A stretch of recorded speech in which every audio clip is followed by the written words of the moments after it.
సినిమాతో మరొక బ్లాక్ బస్టర్ని అందుకోవడానికి సిద్ధమైపోయినటువంటి సుప్రియ గారికి అడ్వాన్స్గా congratulations and all the best తెలియజేస్తూ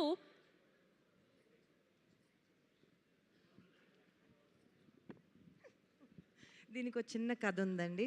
ఆ కథ చెప్పేస్తే యాక్చువల్లీ నాకు ఒక పెద్ద పని అయిపోతుంది. నాన్నగారు బ్యానర్ మళ్ళీ ఎస్ఎస్ క్రియేషన్స్ అనే బ్యానరు ఇంకో సినిమా తీయాలి, ఇంకో మంచి సినిమా తీయాలని ఎక్కడో మనసులో ఉండింది. అండ్ దానికోసం అందువల్లే యాక్చువల్లీ డెకాయిట్ స్టార్ట్ చేశాను. ఈ లోగోలో చిన్న చిన్న సింబల్స్ ఆఫ్ థింగ్స్ నాకు ఎంత ఇంపార్టెంటో అనేవి ఉన్నాయండి. మా తాతగారి పంచ, మా అమ్మమ్మ కుంకుమ, మా పాప పరిగెత్తే పాప, ముందు నడిపించే తాత,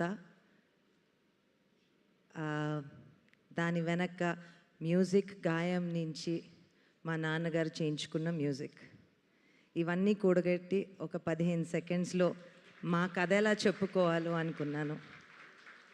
అండ్ ఇది ఎప్పుడో ఈ సినిమా మొదలుపెట్టే ముందు ఒక లోగో చేయించుకోవాలి అని ఎన్నిసార్లు అనుకున్నాను ఇవన్నీ పెట్టుకుని. అది అప్పుడు మొదలైంది. సినిమా ఎలా 2 ఏళ్ళు పట్టిందో అలానే లోగో కూడా నిన్న రాత్రే ఫైనల్ చేసుకున్నాం. దీంట్లో ఎస్ఎస్ క్రియేషన్స్ అంటే ఒక వైలెంట్ ఎస్సు, ఒక సైలెంట్ ఎస్సు అని మొన్న ఎవరో జోక్ చేశారు. నేను వైలెంట్ అంట. సో ఈ సినిమాకి సైలెంట్గా ప్రొడ్యూస్ చేసి బ్యాక్ బోన్గా నిలిచిన మా అన్నయ్యని రమ్మంటున్నానండి, సుమంత్ గారు. Sumanth is the silent producer of this film.